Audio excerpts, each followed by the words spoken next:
कोशिश जारी रख कुछ कर गुजरने की, इन्हीं रातों के दामन से सुनहरा कल निकलेगा, इन्हीं रातों के दामन से सुनहरा कल निकलेगा। प्रधानमंत्री जी, आपका प्रेरक एवं ज्ञानवर्धक उद्बोधन हमें सदैव सकारात्मक ऊर्जा और विश्वास से भर देता है।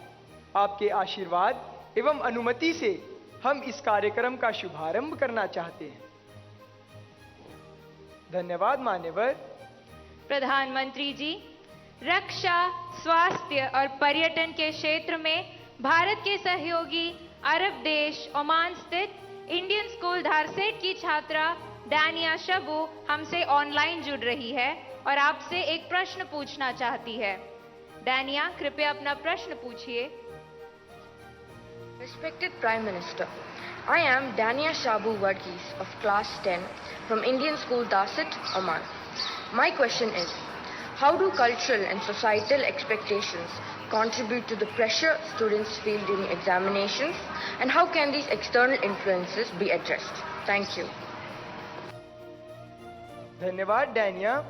सर, विश्व के सबसे बड़े लोकतंत्र भारत की राजधानी दिल्ली स्थित गवर्नमेंट सर्वोदय बाल विद्यालय बुराड़ी से मोहम्मद अर्श हमसे ऑनलाइन जुड़ रहे हैं और आपसे अपने मन के संदेह का निवारण चाहते हैं। मोहम्मद अर्श, कृपया अपना प्रश्न पूछिए।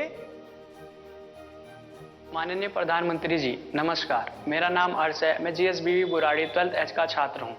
मेरा आपसे प्रश्न ये है कि हम अपने परिवेश में परीक्षाओं को लेकर नकारात्मक चर्चाओं को कैसे संबोधित कर सकते हैं, जो हमारी पढ़ाई और अच्छा प्रदर्शन करने की क्षमता को महत्वपूर्ण रूप से प्रभावित करती है। क्या छात्रों के लिए अधिक सकारात्मक और सहायक वातावरण बनाने के लिए कदम उठाए जा सकते हैं? धन्यवाद। Thank you Mohammed. ओमान से डानिया शबू और दिल्ली से मोहम्मद अर्श तथा हमारे जैसे अनेक विद्यार्थी समाज और आसपास के लोगों की एक्सपेक्टेशंस के प्रेशर को हैंडल नहीं कर पाते। कृपया उनका मार्गदर्शन करें।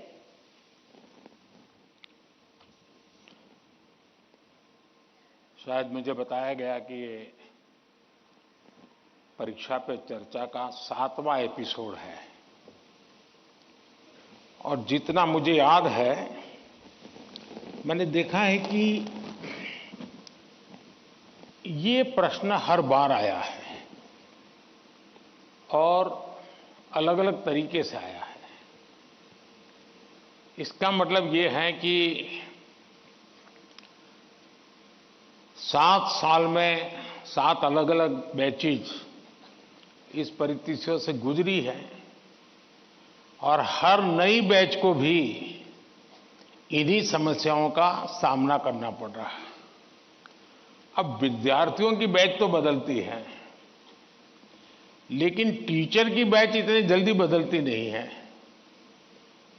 अगर टीचर्स ने इन अब तक जितने मेरे एपिसोड हुए हैं उसमें मैंने इन बातों का जो वर्णन किया है, अगर उसका कुछ न कुछ उन्होंने अपने स्कूल में एड्रेस किया हो तो शायद हम इस समस्या को धीरे धीरे कम कर सकते हैं।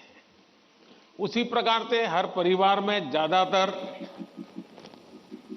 हो सकता है बड़े बेटे ने या बेटी ने पहले एक आध बार ये ट्रायल हुआ हो, लेकिन उनके लिए ज्यादा एक्सपीरियंस नहीं है। लेकिन हर माँ बाप ने किसी न किसी रूप में इस समस्या को जरूर अनुभव किया है। अब सवाल यह है कि इसका समाधान क्या हो। हम ये तो नहीं कह सकते भाई स्विच ऑफ, प्रेशर बंद, ऐसा तो नहीं कर सकते। तो हमने अपने आप को एक तो किसी भी प्रकार के प्रेशर को झेलने के लिए सामर्थ्यवान बनाना चाहिए। रोते बैठना नहीं चाहिए, मान के चलना चाहिए कि जीवन में आता रहता है, दबाव बनता रहता है, तो खुद को तैयार करना पड़ता है। अब जैसे कभी आप उस स्थान पे जाते हैं जहां ठंड ज्यादा है और आप किसी गर्म इलाके में रहते हैं, तो हम मन को तैयार करते हैं कि आज अब मुझे 3-4 दिन के बाद ऐसे इलाके में जाना है जहां ठंड ज्यादा है। तो मन से आप तैयार करते हैं तो धीरे धीरे तो लगता है, पहुंचने के बाद कभी लगता है यार मैंने तो सोचा था उससे तो ठंड कम है, क्योंकि आपने मन से तय कर लिया है। और इसलिए आप टेम्परेचर कितना है कितना नहीं वो देखने की जरूरत नहीं पड़ती, आपका मन तैयार हो जाता है। वैसे ही दबाव को हमने अपने तरीके से मन से एक बार इस स्थिति से जीतना है, ये तो संकल्प करना होगा। दूसरा, कि जरा दबाव के प्रकार देखें।